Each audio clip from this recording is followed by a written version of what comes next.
Hello, good morning, जोहार। मैं राजू और आप देख रहे हैं 24 झारखंड न्यूज। चलिए जानते हैं झारखंड की आज की 25 मुख्य बड़ी खबरों को। मौसम विभाग का अलर्ट, 14 सितंबर तक बारिश व वज्रपात की संभावना। झारखंड में 14 सितंबर तक बारिश और वज्रपात होने की संभावना है, जिससे तापमान में गिरावट आने की उम्मीद है।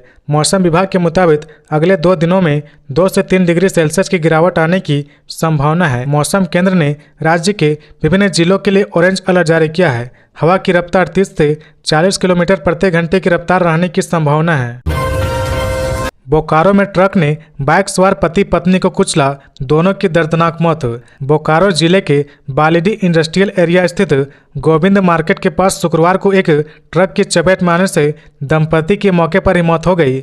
मृतकों की पहचान 40 वर्षीय संजीव सिंह और उनकी पत्नी के रूप में हुई है। हादसे के बाद क्षेत्र में शोक और आक्रोश का माहौल बन गया है। जानकारी के मुताबिक घोड़ावालीडीह निवासी संजीव सिंह, जो बालीडीह स्थित एक इथेनॉल कंपनी में कार्यरत थे, अपनी पत्नी के साथ बाइक से बाजार जा रहे थे। इसी दौरान सामने से आ रहे एक तेज रफ्तार ट्रक ने उन्हें कुचल दिया, जिससे दोनों की मौके पर ही मौत हो गई। संजीव सिंह अपने पीछे 2 छोटे बेटों को छोड़ गए हैं। घटना की खबर फैलते ही स्थानीय लोग बड़ी संख्या में घटनास्थल पर जुट गए और सड़क जाम कर दिया। उन्होंने मृतक परिवार को मुआवजा देने और ट्रक चालक के खिलाफ कड़ी कार्रवाई की मांग की। औद्योगिक क्षेत्र में यातायात पूरी तरह बाधित हो गया है, जिससे आने जाने वाले लोगों को परेशानियों का सामना करना पड़ता है। बालीडीह थाना प्रभारी नवीन कुमार सिंह पुलिस बल के साथ मौके पर पहुंचे और लोगों को शांत कराने का प्रयास किया। उन्होंने बताया कि शव को पोस्टमार्टम के लिए भेज दिया गया और ट्रक चालक के विरुद्ध कानूनी कार्रवाई शुरू कर दी गई है। सूर्या हांसदा मामले की सीबीआई जांच और रिम्स टू जमीन वापसी की मांग पर बाबूलाल मरांडी के नेतृत्व में बीजेपी का आक्रोश प्रदर्शन। आदिवासी नेता सूर्या हांसदा की मुठभेड़ में हुई मौत और रिम्स टू निर्माण के नाम पर आदिवासी जमीन अधिग्रहण के खिलाफ झारखंड भाजपा ने राज्यव्यापी आक्रोश प्रदर्शन किया। प्रखंड मुख्यालय से लेकर जिला केंद्रों तक भाजपा कार्यकर्ता सड़कों पर उतरे। राजधानी रांची में आयोजित प्रदर्शन का नेतृत्व प्रदेश भाजपा अध्यक्ष नेता प्रतिपक्ष बाबूलाल मरांडी ने किया। मरांडी ने कहा कि सूर्या हांसदा की हत्या की सीबीआई जांच कराई जाए और आदिवासियों की रायती जमीन जिसे जबरन अधिग्रहण किया जा रहा उसे वापस किया जाए। उन्होंने ट्वीट कर लिखा, हेमंत सरकार द्वारा आदिवासी नेता सूर्या हांसदा की हत्या और रिम्स टू निर्माण के नाम पर आदिवासियों की जमीन लूटने के खिलाफ आज रांची में हजारों कार्यकर्ताओं के साथ आक्रोश प्रदर्शन में शामिल हुआ हूं। भाजपा आदिवासियों के हक और सम्मान की लड़ाई सड़क से लेकर सदन तक मजबूती से लड़ेगी। भाजपा प्रदेश नेतृत्व का कहना है कि आदिवासी समाज के अधिकारों की रक्षा के लिए पार्टी निरंतर संघर्ष करेगी और सरकार की दमनकारी नीतियों का डट कर मुकाबला किया जाएगा। सीएम ने कर्मियों को सौंपा नियुक्ति पत्र, कहा शिक्षा व रोजगार के लिए सरकार प्रतिबद्ध है। झारखंड सरकार ने राज्य के युवाओं के लिए आईटी सेक्टर में करियर बनाने का सुनहरा अवसर प्रदान किया। मुख्यमंत्री हेमंत सोरेन ने झारखंड मंत्रालय में आयोजित नियुक्ति पत्र वितरण समारोह में नगर विकास एवं आवास विभाग के अंतर्गत विभिन्न पदों पर 9 चयनित अभ्यर्थी को नियुक्ति पत्र सौंपा। इस अवसर पर उन्होंने झारखंड पर्यटन तथा झारखंड टूरिज्म डेवलपमेंट कॉरपोरेशन के लोगो और वेबसाइट का भी शुभारंभ किया। मुख्यमंत्री हेमंत सोरेन ने कहा कि उनकी सरकार शिक्षा, रोजगार और युवा वर्ग के लिए प्रतिबद्ध है। उन्होंने बताया कि राज्य सरकार का उद्देश्य युवाओं को सशक्त बनाना और उन्हें भविष्य के लिए तैयार करना है। झारखंड सरकार और HCL टेक के बीच समझौते के तहत अब राज्य के 12वीं पास छात्र छात्राओं को आईटी सेक्टर में करियर बनाने का सुनहरा अवसर मिलेगा। आईटी सेक्टर में आवश्यक कौशल प्रदान किया जाएगा। वास्तविक कार्य वातावरण में अनुभव प्राप्त करने का अवसर मिलेगा। प्रति माह 10,000 रुपये की छात्रवृत्ति ट्रेनिंग अवधि के दौरान वित्तीय सहायता प्रदान की जाएगी। प्रशिक्षण पूरा होने के बाद युवाओं को नौकरी और उच्च शिक्षा के अवसर प्रदान किए जाएंगे। पलामू में राशन कार्ड में जोड़े गए 73,000 लोगों के नाम, 63,000 आवेदन लंबित। पलामू जिले में खाद्य सुरक्षा योजनाओं के तहत पात्र लाभुक को राशन कार्ड से जोड़ने की प्रक्रिया तेज हो गई है। अब तक 73,100 नए नाम जोड़े जा चुके हैं, जबकि 63,286 आवेदन अभी भी लंबित है। यह जानकारी खाद्य एवं आपूर्ति विभाग की ओर से दी गई है। गौरतलब है कि लंबे समय से राशन कार्ड में नाम जोड़ने या सुधार कराने के लिए लोग वर्षों से कार्यालय के चक्कर काट रहे थे। राज्य सरकार की प्रक्रिया में देरी के कारण न तो नाम जोड़ पा रहे थे और न ही सुधार हो पा रहा था, जिससे बड़ी संख्या में लोग कल्याणकारी योजनाओं के लाभ से वंचित थे। विभाग के मुताबिक ई-केवाईसी नहीं कराने वाले लाभुक के नाम हटाने की प्रक्रिया भी जारी है। इसमें विवाहित महिलाएं, प्रवासी, मृत व्यक्ति या सरकारी सेवा में कार्यरत लोग शामिल हैं। इसके अलावा अपवर्जन मानकों के तहत आने वाले राशन कार्डधारियों को राशन कार्ड सरेंडर करने का भी निर्देश पूर्व में दिया गया है।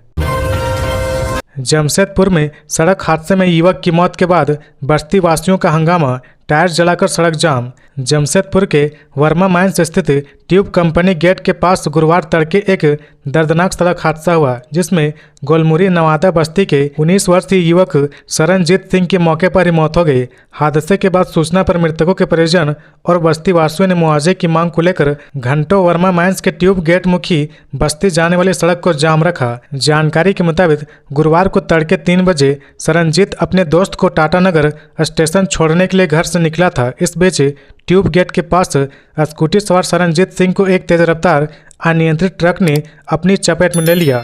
घटना के दौरान ट्रक के चालक ने शरणजीत की स्कूटी को पीछे से जोरदार टक्कर मारी, जिससे वह भीषण सड़क हादसे का शिकार होकर सड़क पर गिर पड़ा। इसके बाद स्कूटी को घसीटते हुए ट्रक चालक करीब 200 मीटर आगे तक ले गया, जहां वाहन खड़ी कर ट्रक का चालक मौके से फरार हो गया। हादसे में शरणजीत की मौके पर ही मौत हो गई। घटना के बाद आक्रोशित बस्ती वासियों ने Verma mines tube company gate के पास सड़क को जाम कर दिया और प्रशासन से कड़ी कार्रवाई की मांग की। धनबाद एसएसपी ने किया चौक चौराहों का निरीक्षण, जाम से मुक्ति के दिए कड़े निर्देश। धनबाद शहर की यातायात व्यवस्था सुचारू बनाने के लिए एसएसपी प्रभात कुमार ने गुरुवार को व्यस्त चौक चौराहा का औचक निरीक्षण किया। उन्होंने सड़क पर पार्किंग व जाम की स्थिति का बारीकी से जायजा लिया और अधिकारियों को सख्त दिशा निर्देश दिए। एसएसपी ने सबसे पहले श्रमिक चौक का निरीक्षण किया। इसके बाद वे स्टेशन रोड, गया पुल, स्टील गेट और गोविंदपुर मोड़ सहित अन्य स्थानों पर पहुंचे, जहां अक्सर ट्रैफिक जाम की समस्या बनी रहती है। उन्होंने मौके पर मौजूद ट्रैफिक डीएसपी अरविंद कुमार सिंह और अन्य अधिकारियों को निर्देश दिया कि आम लोगों को किसी भी हालत में जाम की समस्या नहीं झेलनी पड़े, इसे सुनिश्चित करें। एसएसपी ने सड़क किनारे अवैध पार्किंग, ठेला खोमचे और अनियंत्रित वाहनों को जाम का मुख्य कारण बताया। उन्होंने तत्काल कार्रवाई का आदेश देते हुए थाना प्रभारियों को सख्त निगरानी रखने का निर्देश दिया। साथ ही व्यस्त इलाकों में पीक आवर में अतिरिक्त पुलिस बल की तैनाती की बात कही। इस दौरान एसएसपी ने स्थानीय दुकानदार और राहगीरों से बातचीत कर उनके सुझाव भी लिए और भरोसा दिलाया कि आने वाले दिनों में शहर की यातायात व्यवस्था को और बेहतर होगी। उन्होंने स्पष्ट किया कि जाम से निजात दिलाना पुलिस की प्राथमिकता है। यदि कहीं भी लापरवाही पाई गई तो संबंधित पदाधिकारी पर कार्रवाई तय है। उन्होंने गोविंदपुर मोड़ के हाईवे पर खड़े करीब आधा दर्जन ऑटो को जब्त करने का आदेश दिया। सभी ऑटो को जब्त कर गोविंदपुर थाना भेजा गया। एसएसपी ने ट्रैफिक नियमों का उल्लंघन करने वाले ऑटो व टोटो चालकों के खिलाफ जांच अभियान तेज करने और दोषियों पर कड़ी कार्रवाई करने का भी निर्देश दिया। रांची के 12 लोग नेपाल में हिंसक आंदोलन के बीच फंसे, होटल के कमरे से निकलने पर पाबंदी। नेपाल इन दिनों उग्र विरोध प्रदर्शनों की चपेट में है। राजधानी काठमांडू समेत कई इलाकों में हालात तनावपूर्ण बने हुए हैं। इसी बीच रांची के 12 लोग काठमांडू में फंसे हुए हैं। ये सभी 9 सितंबर को रोट्रेक्ट क्लब ऑफ जीनिया के कार्यक्रम में हिस्सा लेने के लिए नेपाल पहुंचे थे। फिलहाल सभी सदस्य एक होटल में ठहरे हैं और सुरक्षित बताए जा रहे हैं। क्लब की पूर्व अध्यक्ष सलोनी अरोड़ा ने जानकारी दी कि नेपाल में 11 और 12 सितंबर को कार्यक्रम निर्धारित था। हालांकि सभी सदस्य 2 दिन पहले ही पर्यटन के उद्देश्य से वहां पहुंचे थे, तभी अचानक हालात बिगड़ गए और सड़कों पर हिंसक आंदोलन भड़क उठा। सलोनी के मुताबिक बुधवार सुबह से नेपाल आर्मी ने स्थिति संभालने के लिए मोर्चा संभाल लिया है। रांची से गए सभी लोग होटल में ही बंद है और उन्हें बाहर निकलने की अनुमति नहीं दी जा रही। कर्फ्यू लागू होने से होटल से बाहर निकलना पूरी तरह प्रतिबंध लगा दी गई है। सलोनी ने यह भी बताया कि वह भी नेपाल जाने की योजना बना रही थी, लेकिन आखिरी समय में यात्रा टाल जाने से वहां नहीं पहुंच सकी। हजारीबाग बरही में युवक के अपहरण का पुलिस ने किया खुलासा। महज 4 घंटों में सकुशल छुड़वाया, एक आरोपी गिरफ्तार।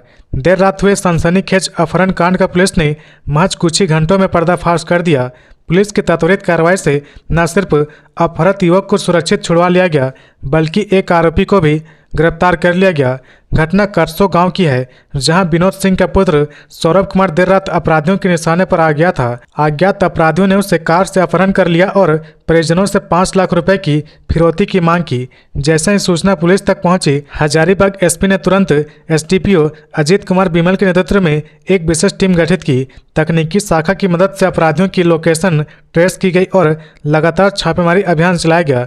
नतीजन महज 4 घंटे बाद रात करीब 1:45 बजे पुलिस ने गिरिडीह जिले के डुमरी थाना क्षेत्र से सौरभ कुमार को सकुशल बरामद कर लिया।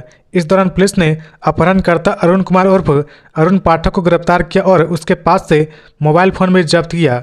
पूछताछ में यह भी सामने आया कि फिरौती के रूप में 17,000 रुपये ऑनलाइन ट्रांजैक्शन के जरिए भेजे गए थे, जो पुलिस के लिए अहम सुराग साबित हुआ। पुलिस की त्वरित कार्रवाई से अपराधियों की योजना नाकाम रही और एक आरोपी गिरफ्तार किया गया। बाकी फरार आरोपियों की तलाश जारी है। बोकारो स्टील प्लांट में गैस रिसाव, कर्मियों में मची अफरा तफरी। बोकारो स्टील प्लांट के सीआरएम कोल्ड रोल्ड मिल 3 में गुरुवार की दोपहर गैस रिसाव की घटना से हड़कंप मच गया। गैस की तेज गंध पूरे सीआरएम एरिया में फैल गई, जिससे वहां मौजूद कर्मचारियों में अफरा तफरी का माहौल बन गया। गनीमत रही कि सभी कर्मचारी समय रहते सुरक्षित बाहर निकल आए, जिससे किसी भी तरह का जान माल का नुकसान नहीं हुआ। सीआरएम 3 के एसिड रीजनरेशन प्लांट 3 में ड्रेन पोर्ट की पाइपलाइन में एक छेद हो गया था, जिसके कारण गैस का रिसाव शुरू हो गया। जमीन विवाद मामले में मंत्री इरफान अंसारी और फुरकान अंसारी को मिली बड़ी राहत, कोर्ट ने किया बरी। झारखंड के स्वास्थ्य मंत्री डॉक्टर इरफान अंसारी और उनके पिता व पूर्व सांसद फुरकान अंसारी को जमीन विवाद से जुड़े एक पुराने मामले में गुरुवार को बड़ी राहत मिली है। झारखंड के स्वास्थ्य मंत्री डॉक्टर इरफान अंसारी और उनके पिता व पूर्व सांसद फुरकान अंसारी को जमीन विवाद से जुड़े एक पुराने मामले में शुक्रवार को बड़ी राहत मिली है। दुमका एमपी एमएलए विशेष न्यायालय में शुक्रवार को हुई सुनवाई के दौरान अदालत ने साक्ष्य के अभाव में मंत्री सहित सभी आरोपियों को बाइज्जत बरी कर दिया। मंत्री इरफान अंसारी और फुरकान अंसारी न्यायाधीश मोहित चौधरी की अदालत में पेश हुए थे। कोर्ट के फैसले के बाद मंत्री इरफान अंसारी ने प्रतिक्रिया देते हुए कहा कि हमें न्यायपालिका पर पूरा भरोसा था। मैं अदालत का आभार प्रकट करता हूं। मेरे पिताजी, जिन्होंने झारखंड अलग राज्य की लड़ाई में महत्वपूर्ण भूमिका निभाई थी, उन्हें भी इस मामले में घसीटा गया, लेकिन आज सच सबके सामने आ गया। यह मामला मधुपुर थाना क्षेत्र के रहने वाले मकबूल हुसैन द्वारा दर्ज कर जमीन विवाद और मारपीट के आरोपों से जुड़ा है। पीड़ित ने आरोप लगाया था कि मंत्री इरफान अंसारी द्वारा खरीदे गए मकान में वे किराएदार के रूप में रह रहे थे। इसी दौरान मकान को लेकर हुए विवाद में मंत्री, उनके पिता फुरकान अंसारी, मुस्तारिक खातून और सत्तार कराम पर गाली गलौज, मारपीट और अन्य गंभीर आरोप लगाए गए थे।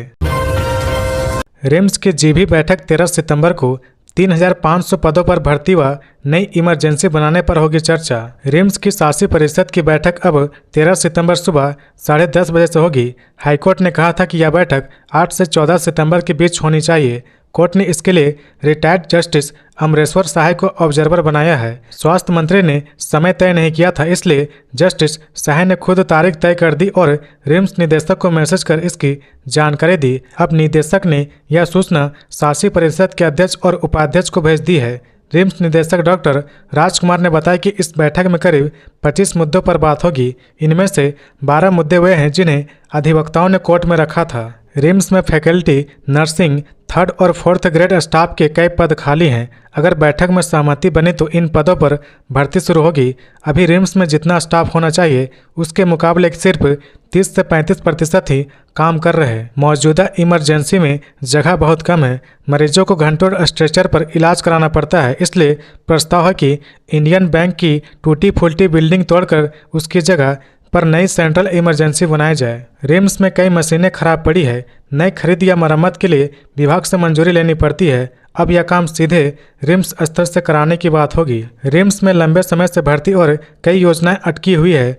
डॉक्टरों का मानना है कि अगर 3500 पदों की भर्ती और इमरजेंसी विस्तार जैसे फैसले पास हो गए तो मरीजों की दिक्कतें काफ़ी हद तक कम हो जाएगी। झारखंड में मतदाता सूची अब ऑनलाइन और ऑफलाइन उपलब्ध। चेक करें अपना नाम। झारखंड के मुख्य निर्वाचन पदाधिकारी कार्यालय ने वर्ष 2023 में हुए विशेष पुनरीक्षण के बाद तैयार मतदाता सूची को आम लोगों के लिए उपलब्ध करा दिया है। यह सूची अब ऑनलाइन सीईओ झारखंड की आधिकारिक वेबसाइट ceojh.jharkhand.gov.in पर देखी जा सकती है। वहीं 18 सितंबर 2025 से सभी बीएलओ, एईआरओ और ईआरओ कार्यालय में इसकी प्रिंट कॉपी उपलब्ध होगी। मुख्य निर्वाचन पदाधिकारी कार्यालय ने इस सभी मतदाताओं से अपील की कि वे अपना नाम मतदाता सूची में अवश्य जांच ले। जो मतदाता रोजगार या अन्य कारणों से राज्य से बाहर है और वहां की मतदाता सूची में जुड़ चुके हैं, वे अपने अपने राज्यों की सीईओ वेबसाइट पर भी नाम देख सकते हैं। गांव में शिक्षा व जानकारी की नई पहल, पंचायत ज्ञान केंद्र खोलेगी सरकार। झारखंड सरकार अब ग्रामीण क्षेत्रों में शिक्षा और जानकारी के स्तर को बेहतर बनाने के लिए बड़ी पहल करने जा रही। राज्य के 999 पंचायतों में लगभग 45 करोड़ रुपए की लागत से पंचायत ज्ञान केंद्र स्थापित किए जाएंगे। इसके लिए विभागीय स्तर पर सारी तैयारियां पूरी कर ली गई है। ज्ञान केंद्र न केवल सरकारी योजनाओं की जानकारी और शिकायतों के समाधान के माध्यम होंगे, बल्कि ग्रामीण युवाओं को प्रतियोगिता परीक्षाओं की तैयारी, ई लर्निंग और पुस्तकालय की सुविधा भी मिलेगी। पंचायती राज विभाग के मुताबिक इस योजना की शुरुआत 2022-23 में हुई थी। पहले साल 500 पंचायतों में केंद्र खोले गए। इसके बाद 2023-24 में 1000, 2024-25 में 998, 2025-26 में 999 और 2026-27 में शेष पंचायतों में इन्हें स्थापित किया जाएगा। पंचायत ज्ञान केंद्र का मुख्य उद्देश्य ग्रामीण समाज के पठन पाठन और स्व शिक्षा की प्रवृत्ति को बढ़ावा देना है। यह केंद्र सरकारी योजनाओं की सही जानकारी उपलब्ध कराएंगे, साथ ही ऑनलाइन शिक्षा और डिजिटल संसाधनों से जोड़ेंगे। ग्रामीण समुदाय के लिए सामाजिक, शैक्षणिक और सांस्कृतिक केंद्र के रूप में काम करेंगे। इन केंद्रों के माध्यम से पंचायत प्रतिनिधि, किसान, महिलाएं और युवा सप्ताह के 7 दिन प्रशिक्षण व शिक्षा ले सकेंगे। साथ ही सरकारी योजनाओं का प्रचार प्रसार, क्षमता निर्माण और जन जागरूकता कार्यक्रम, बाजार की जानकारी और ग्रामीण उद्यमियों व स्व सहायता समूह के लिए आय के अवसर भी उपलब्ध कराए जाएंगे। बेतला नेशनल पार्क में अब ओपन वाहनों से होगी सफारी, बंद गाड़ियों पर लगा प्रतिबंध। लातेहार और पलामू जिलों में फैले प्रसिद्ध बेतला नेशनल पार्क में अब पर्यटक केवल खुले ओपन वाहनों से ही जंगल सफारी का आनंद ले सकेंगे। पार्क प्रशासन ने इस संबंध में एक नोटिस जारी करते हुए बंद वाहनों के प्रवेश पर पूरी तरह से प्रतिबंध लगा दिया है। यह नया नियम आगामी पर्यटन सत्र में लागू होगा, जब मानसून के बाद पार्क एक बार फिर पर्यटकों के लिए खोला जाएगा। जारी आदेश के मुताबिक अब car, Scorpio, XUV, BMW, Hyundai, Thar जैसी बंद गाड़ियों से पर्यटक पार्क के अंदर नहीं जा सकेंगे। इसके बजाय उन्हें ओपन सफारी वाहन किराए पर लेने होंगे। वन विभाग ने स्पष्ट किया कि किसी भी स्थिति में बंद गाड़ी को पार्क में प्रवेश की अनुमति नहीं दी जाएगी। इस निर्णय के बाद बेतला पार्क के आसपास के गांवों के वाहन मालिक अपने वाहनों को ओपन सफारी के अनुकूल बनाने में लग गए हैं। इससे उन्हें पर्यटन सीजन में आमदनी का अच्छा मौका मिलेगा। पार्क प्रबंधन का मानना है कि ओपन वाहन से सफारी करने से वन्य जीवों के दर्शन का अनुभव और बेहतर व सुरक्षित होगा। ओपन सफारी होगी महंगी, हालांकि नए नियम के तहत पर्यटक को सफारी के लिए अब पहले की तुलना में अधिक शुल्क चुकाना पड़ेगा। पहले जहां बंद गाड़ी से सफारी करने पर मामूली प्रवेश शुल्क लगता था, वहीं अब ओपन वाहन किराए पर लेने से सफारी खर्च बढ़ जाएगा। इससे सफर थोड़ा महंगा जरूर होगा, लेकिन अनुभव ज़्यादा रोमांचक और प्रकृति से करीब होगा। रांची होकर गुजरेगी दुर्गा पूजा, दीपावली और छठ के लिए स्पेशल ट्रेनें। त्योहारों के दौरान यात्री की बढ़ती भीड़ को देखते हुए रेलवे ने विशेष तैयारी की है। दुर्गा पूजा, दीपावली और छठ पर्व को ध्यान में रखते हुए रांची रेल मंडल से 1 दर्जन लंबी दूरी के स्पेशल ट्रेनों का संचालन किया जाएगा। इनमें से कई ट्रेनों का परिचालन पहले ही शुरू हो चुका है। रेलवे के अनुसार कुल 7 जोड़ी स्पेशल ट्रेन रांची होकर गुजरेगी, जिनका संचालन सितंबर से नवंबर तक विभिन्न गंतव्यों के लिए किया जाएगा। इस बार दक्षिण भारत से बिहार के बीच भी पूजा स्पेशल ट्रेनों को रांची के रास्ते चलाया जाएगा, जिससे यात्री को सीधी यात्रा सुविधा मिलेगी। रेलवे के इस निर्णय से त्योहारों के दौरान टिकट की भारी मांग के बीच यात्री को काफ़ी राहत मिलेगी। गौरतलब है कि ZRUCC के सदस्यों ने भी रांची होकर विशेष ट्रेनों की मांग रेलवे से की थी, जिसे अब अमल में लाया जा रहा है। सीएम ने अभ्यर्थियों को सौंपा नियुक्ति पत्र, कहा जारी रहेगा नियुक्तियों का सिलसिला। मुख्यमंत्री हेमंत सोरेन ने कहा कि झारखंड को मजबूत और बेहतर बनाने की दिशा में हमारी सरकार लगातार प्रयास कर रही। इसी कड़ी में नियुक्तियों के साथ साथ सभी सेक्टरों में लगातार कार्य हो रहे हैं। राज्य का सर्वांगीण विकास हमारी प्रतिबद्धता है। वे गुरुवार को प्रोजेक्ट भवन में नगर विकास एवं आवास विभाग के अंतर्गत 9 चयनित अभ्यर्थी के लिए आयोजित नियुक्ति पत्र वितरण समारोह में बतौर मुख्य अतिथि बोल रहे थे। मुख्यमंत्री ने 9 नियुक्त अभ्यर्थी को बधाई और शुभकामनाएं देते हुए कहा कि आप आज से सरकार के एक अभिन्न अंग के रूप में जुड़ रहे हैं। राज्य का समुचित विकास हो, इसके लिए आप पूरी निष्ठा और कुशलता के साथ अपनी जिम्मेदारियों का निर्वहन करेंगे। मुझे पूरी उम्मीद है। उन्होंने नियुक्ति पत्र प्राप्त करने वाले अभ्यर्थियों से कहा कि नगरीय क्षेत्र में रहने वाले लोगों को बेहतर नागरिक सुविधा तथा सेवा देने की दिशा में आपकी भूमिका काफ़ी अहम होगी। भारत की जीत में चमकी सिमडेगा की संगीता कुमारी बनी प्लेयर ऑफ द मैच। चीन में आयोजित महिला एशिया कप हॉकी में भारतीय महिला हॉकी टीम ने शानदार प्रदर्शन करते हुए सुपर 4 के रोमांचक मुकाबले में कोरिया को 4-2 से पराजित कर पूरे 3 अंक अर्जित किए हैं। इस जीत में सिमडेगा की स्टार खिलाड़ी संगीता कुमारी का बेहतरीन योगदान रहा। उन्होंने न केवल टीम के लिए एक गोल दागा बल्कि पूरे मैच में आक्रामक खेलकर शानदार प्रदर्शन कर दर्शकों का दिल जीत लिया। उनके इस प्रदर्शन के लिए संगीता कुमारी को best player of the match के पुरस्कार से नवाजा गया। हॉकी सिमडेगा ने संगीता कुमारी की इस उपलब्धि पर गर्व जताते हुए उन्हें हार्दिक शुभकामनाएं और बधाई दी गई। यह जीत भारतीय महिला हॉकी टीम को फाइनल की ओर मजबूत स्थिति में ले जाती है और साथ ही सिमडेगा की होनहार बेटी संगीता ने एक बार फिर साबित कर दिया कि छोटे से क्षेत्र की प्रतिभा अंतर्राष्ट्रीय स्तर पर भारत का नाम रोशन कर सकती है। सियाचिन में शहीद अग्निवीर नीरज कुमार चौधरी का पार्थिव शरीर पहुंचा देवघर। नम आंखों से लोगों ने दी आखिरी विदाई। लद्दाख के सियाचिन ग्लेशियर पर दुश्मनों से देश की रक्षा करते हुए शहीद हुए अग्निवीर नीरज कुमार चौधरी का पार्थिव शरीर गुरुवार को उनके पैतृक गांव कजरा पहुंचा। देवघर के मधुपुर में अपने लाल का पार्थिव शरीर देखकर लोगों को गम और गर्व दोनों का एहसास हो रहा था। तिरंगे में लिपटा बेटा जैसे ही गांव की धरती पर उतरा, पूरा इलाका दर्द भरी चीखें, असहनीय सिसकियों और भारत माता की जय के गगनभेदी नारों से गूंज उठा। गांव की गलियों, चौराहों और अपने घरों में हजारों लोग शहीद नीरज के अंतिम दर्शन के लिए उनके घर पर उमड़ पड़े। जो भी नीरज को आखिरी बार देख रहा था, उनकी आंखें नम थी लेकिन सीना गर्व से चौड़ा था। जब लोग तिरंगा यात्रा के साथ नीरज चौधरी के पार्थिव शरीर को अंतिम संस्कार के लिए ले जाने लगे तो परिवार के लोग गमगीन हो गए। माता पिता की आंखों से आंसुओं का सैलाब थमने का नाम नहीं ले रहा था। गांव का हर बच्चा, बुजुर्ग और महिला एक ही नारे लगा रहे थे, नीरज भैया अमर रहे, देश आपको कभी नहीं भूलेगा। लोगों की भावनाओं को ध्यान में रखते हुए प्रशासन ने सुरक्षा के कड़े इंतजाम किए थे। शहीद के पार्थिव शरीर के साथ एसडीओ, एसडीपीओ, अंचल अधिकारी समेत तमाम अधिकारी मौजूद थे। सभी अधिकारियों ने उन्हें श्रद्धापूर्वक श्रद्धांजलि दी।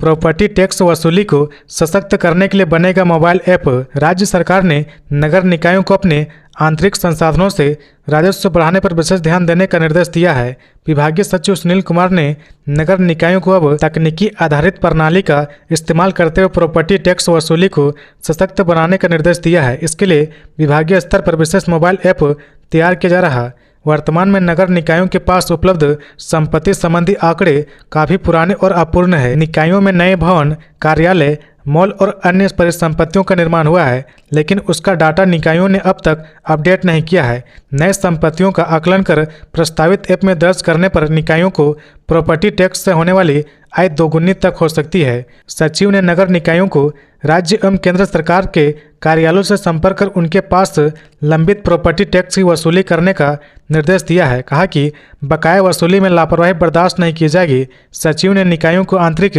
संसाधनों के प्रभावी और व्यवस्थित उपयोग का भी निर्देश दिया। कहा है कि इससे न केवल राजस्व में उल्लेखनीय वृद्धि होगी बल्कि शहरी सेवाओं की गुणवत्ता भी बेहतर होगी। फ्लाईओवर बनने के बाद भी रांची में जाम की समस्या जस के तस, आमजन परेशान। रांची में ट्रैफिक जाम की समस्या अब दैनिक संकट बन चुकी है। शहर के प्रमुख चौकों और सड़कों पर हर दिन घंटों लंबा जाम लगा रहा, जिससे आम जनजीवन अस्त व्यस्त हो गया। दोपहर 12 बजे से लेकर शाम तक कई मुख्य सड़कों पर जाम लगना आम बात हो गई है। स्थिति ऐसी है कि चाहे कम दूरी हो या ज़्यादा, लोगों को कहीं भी समय पर पहुंचने के लिए कम से कम 1 घंटे पहले घर से निकलना पड़ता है। राजधानी में सबसे ज़्यादा प्रभावित इलाके फिरायालाल चौक, सरजना चौक, लालपुर चौक, कचहरी रोड, रातू रोड और किशोरगंज चौक है। इन इलाकों में रोजाना जाम लगता है, जिसकी वजह से सड़कों पर वाहनों की लंबी कतार लग जाती है। फ्लाईओवर और एलिवेटेड कॉरिडोर बनने के बावजूद जाम की समस्या जस की तस बनी हुई है। जाम की समस्या के कारण राहगीरों, छात्रों और मरीजों को भारी परेशानियों का सामना करना पड़ता है। बच्चे समय पर स्कूल नहीं पहुंच पाते हैं। वहीं जाम के कारण एम्बुलेंस समय पर अस्पताल नहीं पहुंचा पा रही है। स्थानीय लोगों ने प्रशासन से ट्रैफिक प्रबंधन को लेकर सख्त और कारगर कदम उठाने की मांग की है। लोगों का कहना है कि अगर समय रहते उपाय नहीं किया गया तो आने वाले दिनों में रांची में आवागमन और भी दुश्वार हो जाएगा। बोकारो स्टील सिटी होकर सितंबर से 3 पूजा स्पेशल ट्रेन, 5 सितंबर से शुरू होगी ट्रेनों की आवाजाही। कोयम्बटूर धनबाद एक्सप्रेस भी रुकेगी। सितंबर महीने से त्योहारी सीजन शुरू हो रही इस सीजन में यात्री की भीड़ भाड़ को देखते हुए विशेष पूजा स्पेशल ट्रेन का परिचालन किया जाएगा। रेलवे ने यात्री की सुविधाओं को ध्यान में रखते हुए कई नई ट्रेनों का ठहराव बोकारो स्टील सिटी में दिया है। इनका ठहराव सितंबर से नवंबर महीने तक Bokaro steel city railway station में होगी। फिलहाल 3 पूजा स्पेशल ट्रेनों के ठहराव की सूची उपलब्ध करा दी गई है। ट्रेन कोयम्बटूर धनबाद कोयम्बटूर का परिचालन 5 सितंबर से 28 नवंबर तक प्रत्येक शुक्रवार को कोयम्बटूर से होगा। वहीं वापसी में ट्रेन धनबाद कोयम्बटूर बनकर 8 सितंबर से 1 दिसंबर तक प्रत्येक सोमवार की सुबह धनबाद से खुलेगी। रांची गोरखपुर रांची स्पेशल का परिचालन 18 अक्टूबर से 1 नवंबर तक प्रत्येक शनिवार को रांची से होगा। वहीं इस ट्रेन की वापसी गोरखपुर रांची के रूप में 19 अक्टूबर से 2 नवंबर तक प्रत्येक रविवार को गोरखपुर से होगी। रांची से पुरी के बीच जल्द दौड़ेगी वंदे भारत एक्सप्रेस। कई नए ट्रेनों का भी तोहफा। राजधानी रांची वालों के लिए एक बड़ी खुशखबरी है। जल्द ही आपके शहर से एक और वंदे भारत एक्सप्रेस का परिचालन शुरू होने वाला है। इसके साथ ही कई नए ट्रेनों का भी परिचालन शुरू होगा। केंद्रीय रक्षा राज्य मंत्री संजय सेठ के आग्रह पर रेल मंत्री अश्विनी वैष्णव ने रांची से कई ट्रेनों के परिचालन को लेकर आवश्यक निर्देश दिए हैं। इसके तहत परिचालन की प्रक्रिया शुरू की गई है। संजय सेठ ने झारखंड में रेल यात्रियों की सुविधाओं को लेकर भी आग्रह किया था। इस पर रेल मंत्री के निर्देश पर रेलवे बोर्ड ने कार्रवाई शुरू की है। उन्होंने बताया कि 24 जुलाई को उनसे मिलकर आग्रह पत्र सौंपा था। रांची से पुरी के लिए वंदे भारत एक्सप्रेस, रांची से जयपुर के लिए नए ट्रेन या किसी अन्य ट्रेन का विस्तार, रांची से ऋषिकेश हरिद्वार के लिए भी सीधी ट्रेन, रांची से मुरी सिल्ली बरकाकाना होते हुए हजारीबाग तक पैसेंजर ट्रेन और रांची से अहमदाबाद के लिए ट्रेन सेवा शुरू करने का आग्रह किया गया था। 20 दिनों के भीतर ही रेलवे बोर्ड ने इस मामले में संज्ञान लेते हुए आगे की प्रक्रिया शुरू कर दी है। रांची से पुरी के लिए वंदे भारत एक्सप्रेस का परिचालन, रांची से जयपुर के लिए नई ट्रेन का परिचालन या दूसरी ट्रेन का जयपुर तक विस्तार, रांची से ऋषिकेश हरिद्वार के लिए सीधी ट्रेन का परिचालन, रांची से मुरी सिल्ली बरकाकाना होते हुए हजारीबाग तक पैसेंजर ट्रेन का परिचालन, राजधानी रांची के अहमदाबाद के लिए ट्रेन सेवा का परिचालन। बंधु तिर्की ने पेशा कानून के संशोधन के लिए मंत्री दीपिका पांडे सिंह को सौंपे सुझाव। कांग्रेस के प्रदेश कार्यकारी अध्यक्ष और पूर्व मंत्री बंधु तिर्की ने सोमवार को ग्रामीण विकास एवं पंचायती राज्य मंत्री दीपिका पांडे सिंह से मुलाकात की। इस दौरान बंधु तिर्की ने पेशा कानून को लेकर तैयार प्रारूप में आवश्यक संशोधन से संबंधित सुझाव का दस्तावेज सौंपा है। पूर्व मंत्री बंधु तिर्की ने कहा कि झारखंड जैसे प्रदेश के लिए पेशा कानून अत्यंत महत्वपूर्ण है और इसे प्रभावशाली तरीके से लागू करना जरूरी है। उन्होंने पंचायती राज विभाग के बेहतर प्रयासों की सराहना की और इस प्रयास को सफल बनाने के लिए कुछ जरूरी सुझाव दिए हैं। बंधु तिर्की ने कहा कि ये सुझाव ग्राम सभा की मजबूती, गांव के विकास और राज्य की परंपरा एवं संस्कृति को संरक्षित रखने के लिहाज से महत्वपूर्ण है। झारखंड के सरकारी विश्वविद्यालय के कर्मचारियों के लिए खुशखबरी, मिलेगा 5 लाख रुपए तक का लाभ। झारखंड सरकार के कर्मियों की तरह ही अब राज्य के सभी सरकारी विद्यालय में भी 1 मई 2025 से स्वास्थ्य बीमा योजना लागू की जाएगी। उच्च व तकनीकी शिक्षा विभाग ने इस बाबत रांची विश्वविद्यालय, विनोबा भावे विश्वविद्यालय, सिद्धू कानू मुर्मू विश्वविद्यालय, नीलांबर पीताम्बर विश्वविद्यालय, कोल्हन विश्वविद्यालय, विनोद बिहारी महतो कोयलांचल विश्वविद्यालय, DSPMU JUT महिला विश्वविद्यालय जमशेदपुर, झारखंड रक्षा शक्ति विश्वविद्यालय के रजिस्ट्रार को पत्र भेजकर इसकी विधिवत जानकारी दी गई है।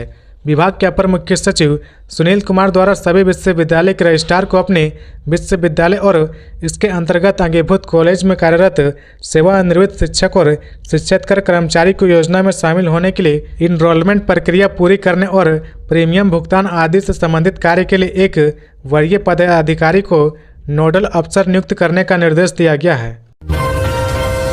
आत्मसमर्पण करने के बाद भी जेजेएमपी में सक्रिय था हार्डकोर उग्रवादी, पुलिस ने धर दबोचा। लोहरदगा जिले में नक्सलियों के खिलाफ लगातार अभियान चलाया जा रहा है। इसी कड़ी में लोहरदगा पुलिस को बड़ी कामयाबी मिली है। लोहरदगा पुलिस और एसएसबी की संयुक्त कार्रवाई में जेजेएमपी के कुख्यात नक्सली कलेश्वर खेरवार को गिरफ्तार किया गया है। लंबे समय से अपराध की राह पर चल रहे नक्सली ने पहले पुलिस के समक्ष आत्मसमर्पण किया और फिर कुछ दिनों बाद नक्सली संगठन जेजेएमपी में शामिल हो गया। साल 2017 में आत्मसमर्पण करने के बाद भी वह भाकपा माओवादी के हार्डकोर नक्सली के रूप में सक्रिय रहा था। इसी साल जेजेएमपी उग्रवादी संगठन के साथ पुलिस की मुठभेड़ हुई थी। एसडीपीओ वेदांत शंकर ने बताया कि गिरफ्तार नक्सली से संगठन के अन्य सदस्यों की जानकारी मिली है। आगे की कार्रवाई तेज कर दी गई है। फिलहाल कलेश्वर खेरवार को न्यायिक हिरासत में भेज दिया गया है। पुलिस को काफी लंबे समय से उसकी तलाश थी।